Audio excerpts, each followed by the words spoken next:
안녕하세요. 행복한 안식일입니다. 예, 행복한 안식일입니다.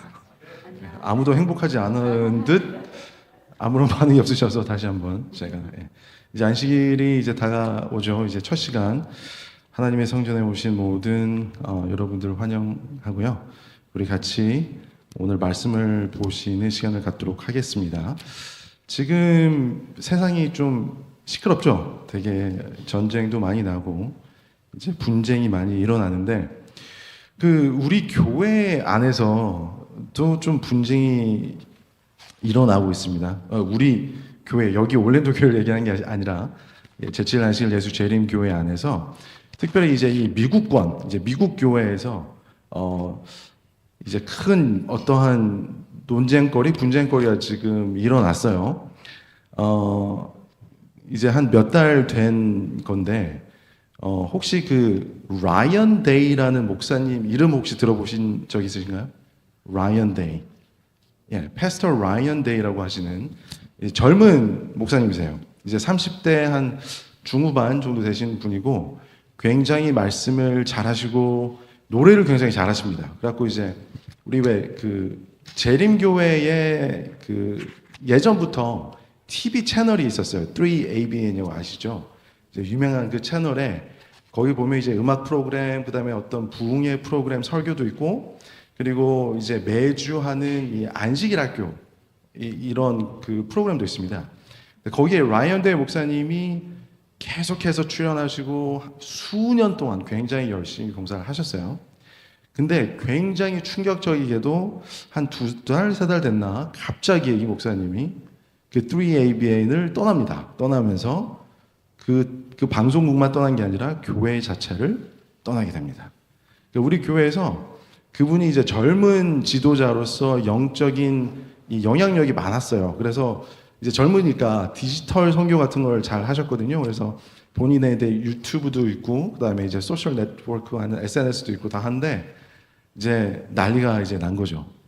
그래서 젊고 유망하고 아주 우리의 재림 교회를 이제 앞으로 짊어지고 나가야 될 지도자인데, 이제 아예 교회를 이제 뛰쳐나가서 지금까지 개인 방송을 하는데, 지금까지 계속 우리 교단의 교리에 잘못된 교리라고 하면서 이제 지적하는 방송을 계속 하고 계세요. 아직도 이제 논쟁을 많이 하고 계십니다. 이제 굉장히 충격적인 일이었습니다. 근데 이 목사님이 나가게 된 계기가 있어요. 교리 하나 때문에 그렇습니다. 혹시 뭔지 아실까요? 우리 사실 이 교리 때문에 많은 목사님, 우리 한국 교회에 있는 목사님들도 사실은 나가셨어요. 조사심판. 그죠?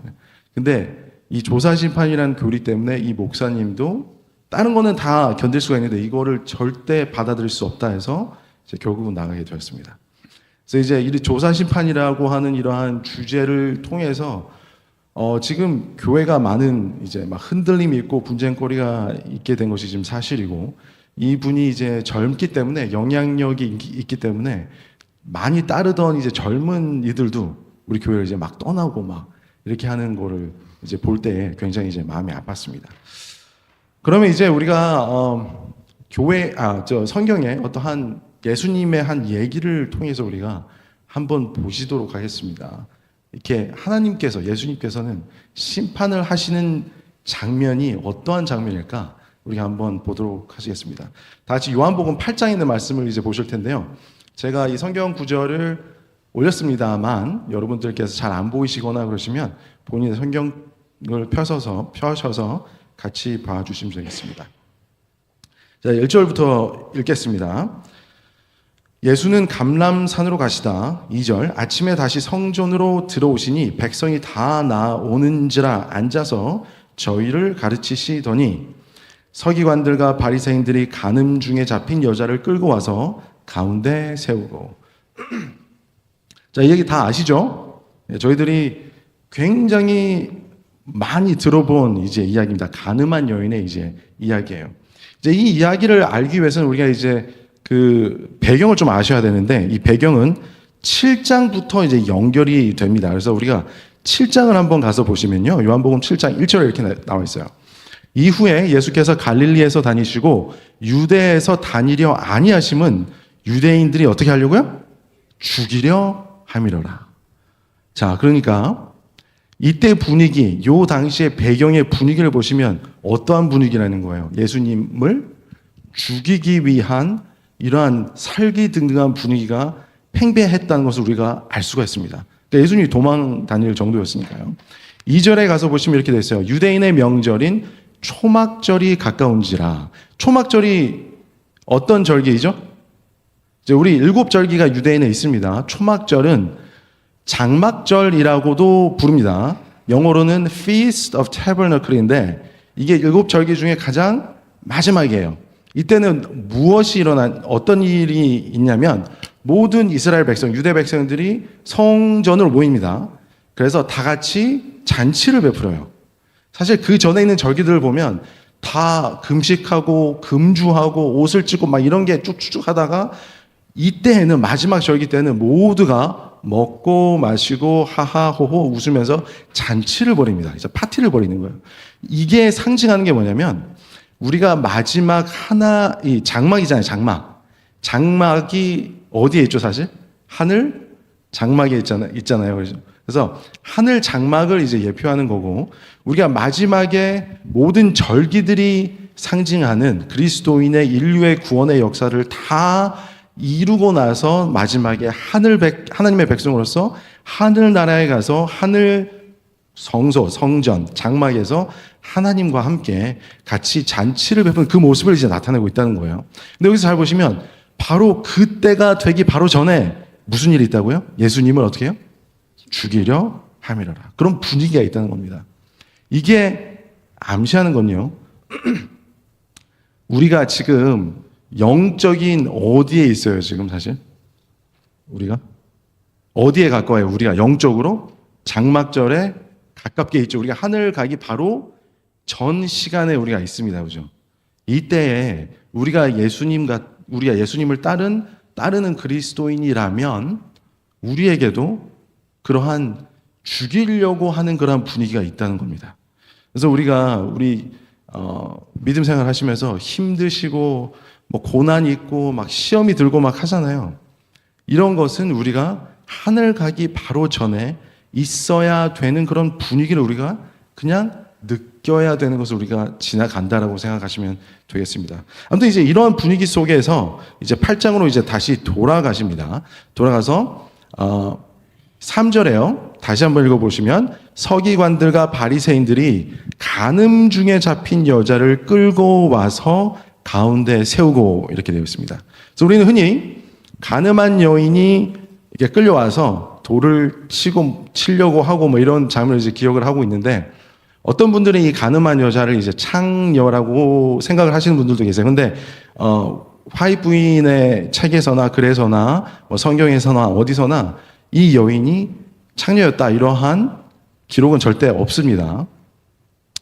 화이트 부인께서는 죄인이라고 이제 지칭을 하세요. 이제 간음 중에 잡힌 여자인데 한번 이게 요거를 이제 잘 생각해 보시면 약간 이상한 부분이 좀 있습니다. 이제 간음 중에 잡혔대요.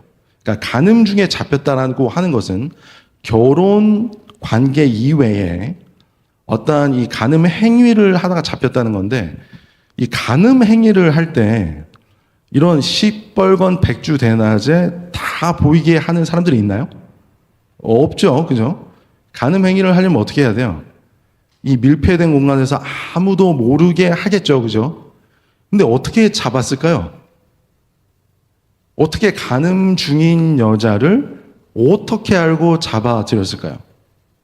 좀 이상하죠? 자, 두 번째. 이게 이제 데리고 와서 이제 돌을 치려고 이제 하는데 이 근거한 율법이 있습니다. 레위기서에 있어요. 레위기서에 근거한 율법에 보면 간음 중에 잡힌 여자와 또 누가 와야 돼요? 남자도 와야 돼요. 그러니까 여자만 오면 안 되고 남자도 같이 와야 됩니다. 그래서 벌을 같이 받아요. 근데 여기서 남자가 있어요, 없어요? 남자의 모습이 없습니다. 남자 어디 갔을까요? 그러니까 여자만 있고 남자는 보이질 않아요. 그죠? 시대소망에 가서 보시면 화이트 부인께서 이 장면을 가리켜서 이 바리새인들과 이 서기관들이 이 여인을 속였다라고 되어 있어요. 그래서 이제 쭉 읽어보시면 어떤 뉘앙스를 가지냐면 이 장면을 만들기 위해서 굉장히 공을 들인 것처럼 기록이 되어 있습니다. 이게 무슨 말이냐면 어떻게 지나가다가 저 여자가 가늠하네? 이게 아니라 이 모든 것이 어떻게 됐다고 처음부터 계획 하에 다 되어 있었다는 거예요. 이거를 이제 7장부터 연결해서 보면 왜 이렇게 했을까요? 예수님을 어떻게 하기 위해서? 죽이기 위해서 했다는 거예요. 자, 장막절이 가까웠을 때 예수님을 죽이려고 하는데, 근데 예수님을 죽이려고 하는데 이렇게까지 할 필요가 있을까요? 그냥 지나가다가 예수님 돌로 막 머리를 탁 때리거나 칼로 찌르거나 하면 되는데 그렇게 하지 않고 왜 이렇게 했을까요? 왜? 자, 우리 6절로 한번 가서 보시겠습니다. 6절. 저희가 이렇게 말함은 고소할 조건을 얻고자 하여 라고 되어 있습니다. 지금 이제 이 상황이 어떻게 된 거냐면요. 이제 이렇게 되어 있습니다. 4절부터 다시 한번 볼게요. 4절을 다시 읽을게요. 예수께 말하되 선생이여 이 여자가 가늠하다가 현장에서 잡혔나이다. 모세는 율법에 이러한 여자를 돌로 치라 명하였거니와 선생은 어떻게 말하겠나이까? 자, 이렇게 예수님께 이렇게 계획을 짜서 이러한 질문까지 한 것은 예수님을 고소하기 위해서 그랬다고 이제 기록이 되어 있어요. 자, 그러면 이게 어떤 상황이냐면 이제 이 당시에 이제 법을 가서 보시면 이 유대인들이 이제 서로 뭐 어떠한 질서가 어지럽히고 범법 사실이 일어나고 그래서 이러한 그 법정에서 시비거리가 있으면 자체적으로 해결할 수 있게끔 줬습니다. 근데 한 가지 예외가 있었어요. 중범죄. 그러니까 곧 사형이 언도되는 모든 범죄들은 어디로 가야 됐냐면 로마의 이 법정으로 다 올려야 했습니다. 만약에 그렇게 하지 않고 중간에서 사형 선고를 내린다던가 그러한 비슷한 의견을 내게 되면 그 의견을 낸 이 고위급 이 유대인들이 잡혀가서 사형을 당하게끔 법이 그렇게 되어 있었습니다. 그러니까 지금 여기서 만약에 예수님이 모세의 법대로 하면 죽여야 돼, 사형이야 라고 말을 하는 순간 그 말을 했기 때문에 이 사람들은 예수님을 어디로 끌고 갈 수 있어요? 로마 법정에 끌고 갈 수 있습니다. 그래서 결국에는 로마 법정에서, 빌라도의 법정에서 예수님이 이렇게 판정을 받았잖아요. 그래서 그렇게 이제 가게끔 이제 이렇게 덫을 놓았다고 이제 볼 수 있습니다. 근데 예를 들어서 예수님께서 그렇게 하지 않고 용서하라 그랬으면 뭐가 문제가 됐을까요? 여기 나오죠. 이제 모세의 율법에 의하면 이러한 여자는 죽여야 돼요. 근데 죽이지 않으면 또 그렇게 하지 않은 사람을 유대인 법에 의해서 또 그 사람을 돌로 칠 수가 있습니다.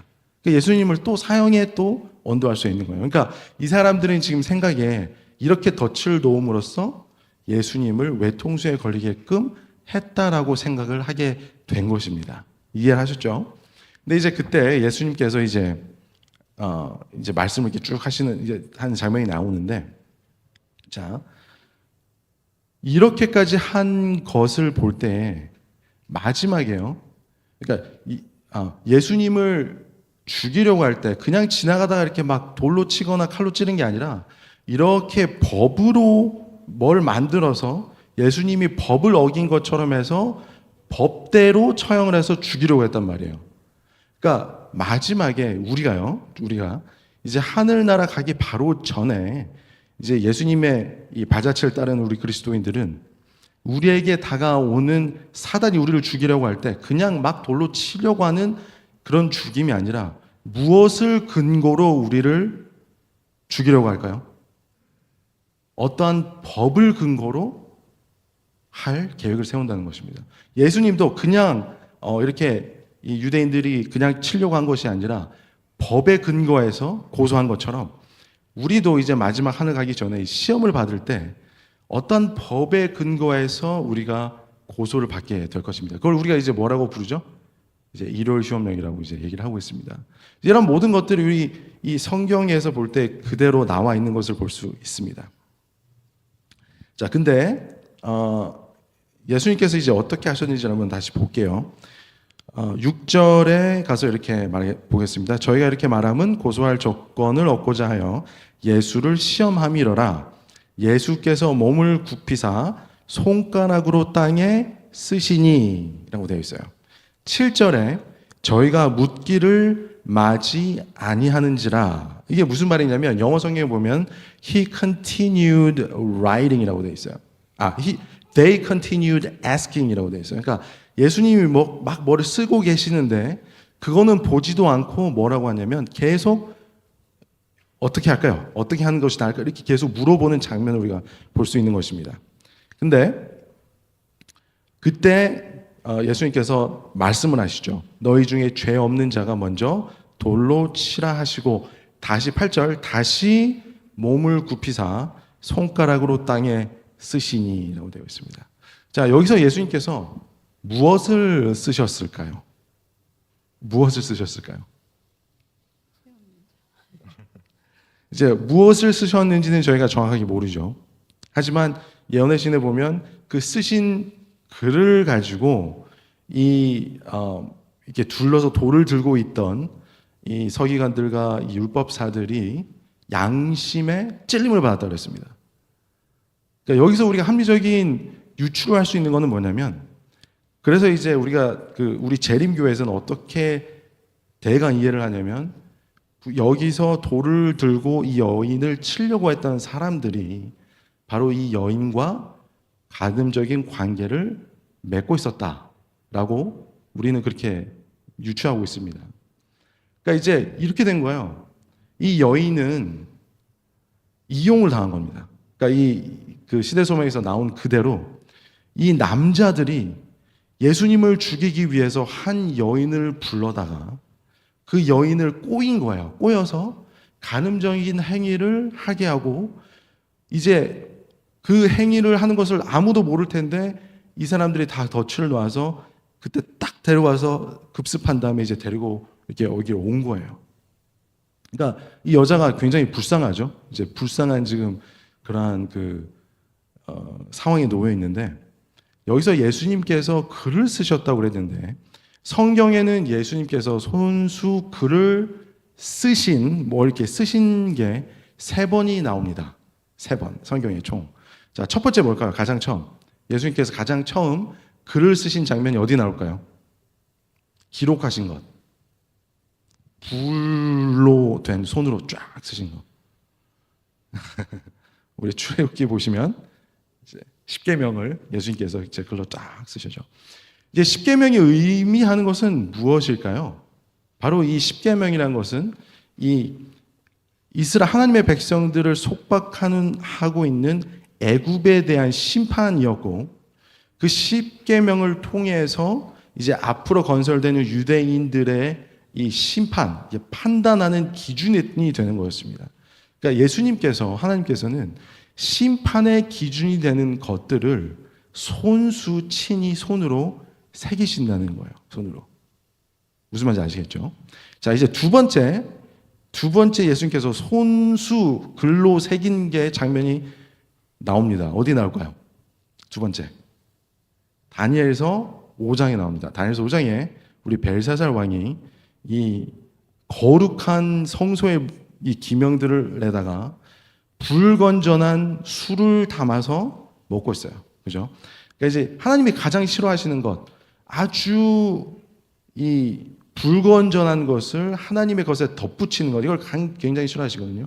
그때 예수님께서 벽에 손으로 글을 쫙 쓰시잖아요. 그죠? 그래갖고 저울질을 해봤더니 안 돼.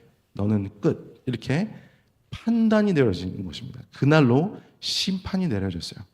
그러니까 이 두 번째도 예수님께서 손으로 글을 쓰실 때 무엇이 이루어졌다는 거예요? 심판이 이루어졌다는 겁니다. 세 번째 장면이 바로 이 장면이에요. 이 장면이니까 우리가 그대로 보면 예수님께서 이 글을 쓰셨을 때 정확히 무엇을 쓰셨는지는 모르겠지만 그 쓰신 그 글로 인해서 어떠한 것이 이루어졌어요? 심판이 이루어졌다는 것입니다. 이 심판은 누구에게 더 페이버가 되게, 유익이 되게 이제 심판이 이루어졌어요? 가늠한 여인에게 더 유익하게, 더 이렇게 그 페이버가 되게 이렇게 심판이 이루어졌죠.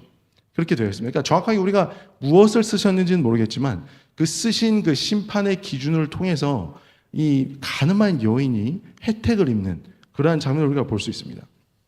근데 예수님께서, 하나님께서 이제 마지막 때에 다시 직접 기록하시겠다라고 하신 말씀이 있어요. 여러 군데서 나오는데 그 중에 하나가 이제 히브리서 10장에 가서 보시면 새 언약을 주시는데 하나님께서 그 새 언약, 새 율법을 손수 어디에 새기겠다라고 말씀하세요? 우리의 누구의? 마음 판에 하나님께서 손수 새기시겠다. 그게 무슨 말씀이실까요? 하나님께서 새 언약, 새로운 율법, 새 언약을 어디에다가? 우리의 마음판에다가 새기겠다고 하신 것은 그 새 언약이 우리 마음의 심판에 뭐가 된다는 거예요? 기준이 된다는 거겠죠. 그러면 예수님께서 주신 이 새 언약이 뭐라고 부르죠? 그래서 이제 요거 때문에 많은 개신교인들이 율법은 다 폐해졌고 우리는 사랑만 하면 된다라고 합니다. 뭐죠? 그러니까 새 언약이? 사랑, 그죠? 그러니까 예수님께서 그러셨잖아요. 새 언약을 너희에게 주노니 하나님을 사랑하고 내 이웃을 사랑하라라고 하셨잖아요. 그러니까 결국에는 하나님께서 손수 우리의 마음속에 새겨주셔서 우리가 판단의 기준이 되는 그 기준은 뭐라는 거예요? 사랑이라고 하는 것입니다. 여러분, 사랑이 뭘까요? 옛날에 이제 드라마 같은 데를 보면 너가 사랑을 알아? 뭐 이런 대사가 나오잖아요. 사랑을 아시나요? 사랑이 뭘까요? 이제 우리는 흔히 인간적인 느낌으로서 사랑하면 어떤 생각을 했냐면 되게 기쁘고 반갑고 막 마음이 막 콩닥콩닥하고 막 되게 좋고 이런 게 사랑이라고 생각을 하죠. 그러니까 이제 느낌입니다. 그러니까 이제 우리가 이제 교회로 왔어요. 제가 우리 현황 집사님을 보면 그런 마음이 들거든요. 그래서 사랑합니다 이런 생각이 든단 말이에요, 그죠? 근데 성경에서 말하는 사랑이 이런 사랑일까요? 아니면 무엇일까요? 우리 성경에서 사랑의 정의가 있습니다. 어디에서 찾아볼 수 있죠? 고린도전서 13장. 우리 한번 고린도전서 13장을 가서 보시도록 하겠습니다. 고린도전서 13장. 자, 사랑 4절부터 나옵니다. 4절부터 사랑에 대한 정의가 나와요. 자, 사랑은 오래 참고. 자, 참아야 된대요. 그러니까 이게 무슨 뜻이냐면 참아야 되게끔 막 하는 사람, 그 사람을 사랑하는 게 사랑이라고 하는 겁니다. 그러니까 이제 우리 이제 남편분들 또 우리 아내분들하고 이제 서로 이제 생활을 하다가 가끔씩 톡톡 쏘는 이제 말을 하죠. 날카로운 말도 하고 이제 빈정상하는 말도 하고 그때 어떻게 해요 우리가? 기분 나빠 속으로 막 어떻게 해요? 저렇게 좀 안 했으면 좋을 거를 왜 저렇게 말을 해가지고 내 속이 뒤집어지게 이래서 막 이렇게 하잖아요. 그래서 당신은 나를 사랑하지 않는 것 같아 막 이렇게 하잖아요. 근데 성경에서 나오는 사랑은 뭐라면 사랑은 어떻게 해요? 오래 참고. 그러니까 아내가 남편이 탁탁 이렇게 쏘는 얘기를 할 때 어떻게 해야 된다고요? 참는 게 사랑이래요. 근데 여기서 이제 끝나는 게 아니고 사랑은 온유하며. 그러니까 우리가 옆에 있는 사실 배우자나 가족들, 우리가 가장 가까운 사이이기 때문에 사실 우리가 온유하지 않을 때가 굉장히 많습니다. 지금 한숨 쉬는 분들이 좀 보이시는데 저도 한숨이 나오는데요. 왜 가까운 가족일수록 이렇게 참지를 못하는지 모르겠어요. 그죠? 왜 가까운 가족인데 왜 내 부모가, 나의 배우자가, 내 자식이 왜 내 마음을 몰라주지 하고 어떻게 해요? 막 있는 대로 성질이 나옵니다. 나오면서 이거는 당신들이 나를 못 알아줘서 그래 라고 하는 생각을 하게 돼요.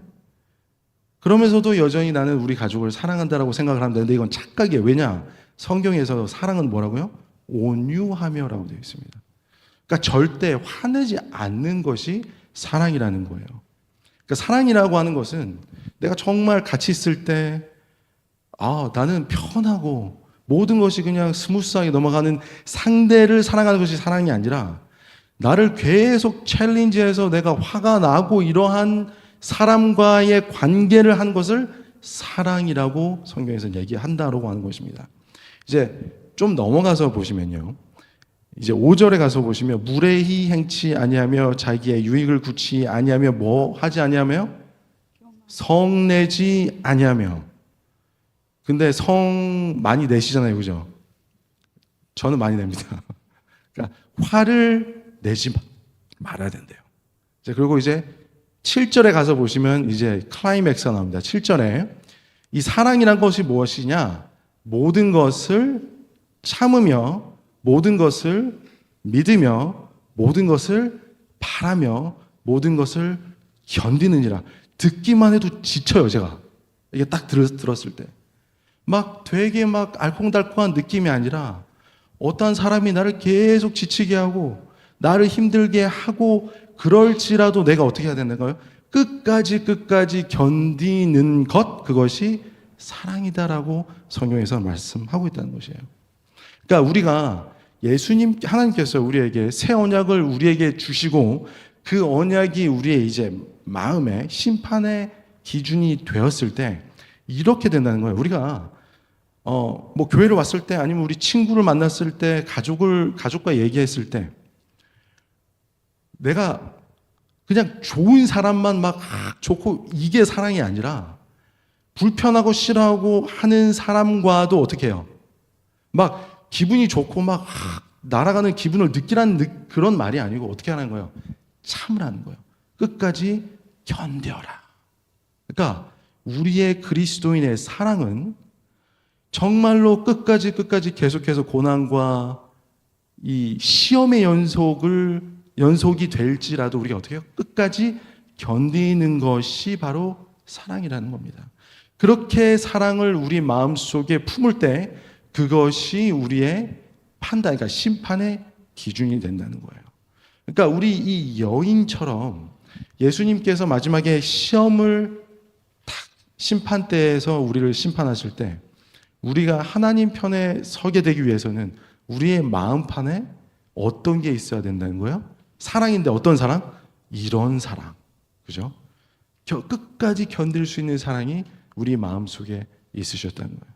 그러니까 우리가 이제 뭐 옆에 있는 배우자가, 친구가, 뭐 가족들이 막 기분 나쁜 말을 하고 이렇게 못 알아주고 이해를 못 해주고 할 때에도 어떻게 하자는 거예요? 참아라. 그것이야말로 우리가 심판을 견딜 수 있는 그러한 기준이 된다라고 하는 것을 예수님께서 우리에게 보여주고 계신 것입니다. 자, 우리는 지금 이 가늠한 여인의 이 모습을 보면서 이렇게들 많이들 생각을 하세요. 가늠한 여인의 저 이야기는 나와는 동떨어진 이야기다. 그렇게 생각을 많이들 하실 겁니다.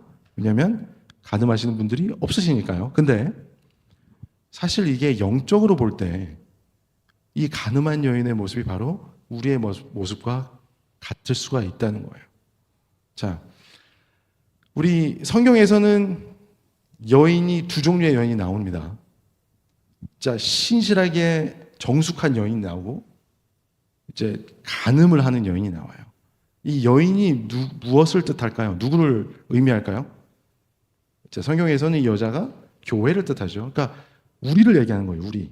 우리가 있는데 우리가 끝까지 정말 신실하게 예수님하고 100% 계속 붙어 있으면 너무 좋겠는데 그렇지 않을 때가 있다는 거예요. 언제요? 자, 여기서 보시면 유대인들이 이 여인을 속여서 간음을 하게끔 만든 다음에 어디로 데리고 가요? 심판장 앞으로 데리고 갑니다. 자, 요때가 언제냐? 하늘 장막절, 하늘을 예표하는 장막절이 가까웠을 때요. 자, 우리가 이제 예수님 하늘을 가려고 하는 이 요때예요, 요때. 이 상징적으로 이때에 하나님의 이 장막은 심판, 하나님의 보좌는 심판대를 얘기하죠. 우리가 마지막 때에 하나님 앞에 심판대 앞에 서게 될 것입니다.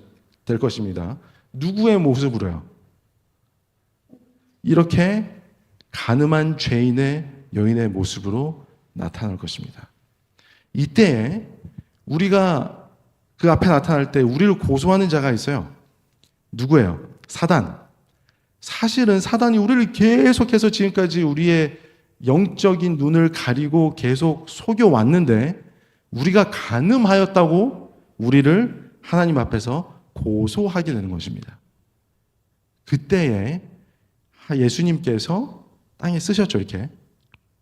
그 쓰셨던 것처럼 우리의 마음속에 쓰시는 거예요. 심판의 기준을. 사랑을 했느냐, 하지 않았느냐. 그 기준을 통해서 우리가 이 가늠한 여인처럼 구원을 받을 수도 있고 아니면 그 사랑이 없음으로 인해서 구원을 못 받을 수 있는 그런 처지가 될 수도 있습니다. 이 마지막 부분에 가서 보시면요. 예수님께서 이렇게 하십니다. 이 여인에게 예수께서 가라사대 나도 너를 정죄하지 아니하노니 가서 다시는 죄를 범치 말라 하시니라. 그러니까 죄를 이제 조금씩 덜 지어 이렇게 하신 게 아니라 뭐라고요? 완전히 짓지 말라. 이 말씀은 짓지 말라라고 하는 명령일 수도 될 수도 있지만 짓지 앞으로 죄를 짓지 않게 될 것이라고 하는 하나님의 약속의 말씀이 될 수도 있어요. 그래서 우리가 예수님께서 그 글을 쓰신 그 심판의 기준이 마음속에 있다면 우리가 죄를 짓지 않고 예수님과 하나님과 완전한 일체가 되는 그런 경험을 하실 수도 있다는 것입니다. 마지막 절에 이렇게 되어 있습니다. 예수께서 또 올려 가라사대 나는 세상의 빛이니 나를 따르는 자는 어둠에 다니지 아니하고 생명의 빛을 얻으리라. 자, 이 빛이라는 것은 어디서부터 나오죠? 하늘 성소에서 나오죠. 우리가 이렇게 하나님께 구원을 받고 하나가 되었을 때 생명의 빛이 우리 안에 있게 됐다고 하는 것은 우리가 저 하늘에 있는 생명의 근원이 되는 그 곳에서 영원히 살게 될 것이라는 것을 의미하고 있다는 것입니다.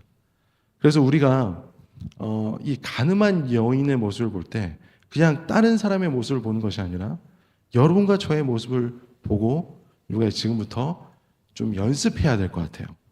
우리가 굉장히 많은 시간 동안 예수님과 함께 시간을 보내기 위해서 뭐 성경도 보시고 기도도 하고 하셔야 되는데 가끔 어떤 유혹이 들어와요. 요즘에는 이제 여기에 다 있으니까 유튜브도 보고 뭐도 보고 막 이렇게 하잖아요. 이러한 유혹에서 조금 벗어나야 될 그러한 연습을 지금부터 하셔야 되지 않나라는 생각이 듭니다. 이제 그러한 생각을 가지고 이제 믿음 생활을 하실 때 하나님께서 모두 우리를 하늘로 데려가시는 그러한 경험을 하시기를 간절히 바라면서 말씀하시도록 하겠습니다.